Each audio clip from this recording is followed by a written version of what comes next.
Bonjour à tous, on se retrouve aujourd'hui pour notre nouvelle vidéo et plus précisément l'épisode 2 de notre série spéciale consacrée cette semaine à Octobre Rose et plus précisément à l'ALD, l'affection de longue durée.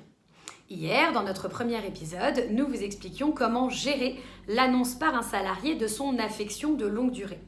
Aujourd'hui, nous allons nous intéresser à l'indemnisation du salarié en ALD. Lorsque nous parlons d'indemnisation, nous distinguons en fait deux piliers.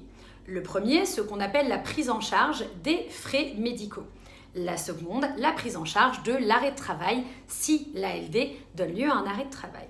En ce qui concerne la prise en charge des frais médicaux, il faut vous rendre sur le site amelie.fr, mais retenez qu'il existe deux types d'ALD, l'exonérante et la non exonérante.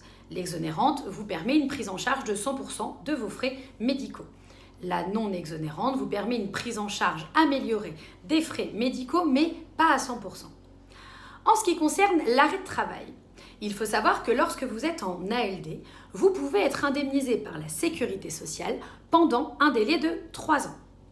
Si vous retravaillez pendant 1 an au cours de cette période, vous repartez pour un délai de 3 ans.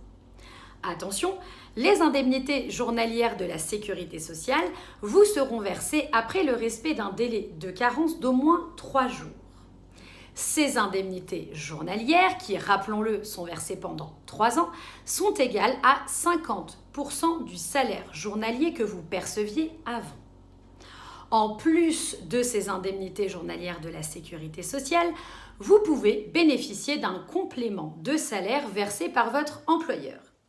Ce complément de salaire a une durée qui varie de 60 à 180 jours selon votre ancienneté dans l'entreprise. Ce complément de salaire est divisé en deux parties. Une première partie à 90%. L'employeur vient donc compléter vos indemnités journalières à hauteur de 40% pour que vous arriviez à 90%. Et une seconde partie à 66,66%, soit un complément de 16% par l'employeur, en plus des 50% de la sécurité sociale. Attention, votre convention collective peut prévoir une meilleure prise en charge, un complément employeur plus long, et vous pouvez aussi bénéficier d'un contrat de prévoyance, vous permettant ainsi, après le délai d'indemnisation de l'employeur, de continuer à bénéficier d'un complément de revenu. On retient donc l'indemnisation de l'ALD. De quoi parle-t-on? Nous parlons en fait de prise en charge des frais médicaux et prise en charge de l'arrêt de travail. Concernant l'arrêt de travail, vous avez le droit à 50% de votre ancien salaire sous la forme d'indemnité journalière versée tous les 15 jours par la Sécurité sociale et d'un complément de salaire par l'employeur.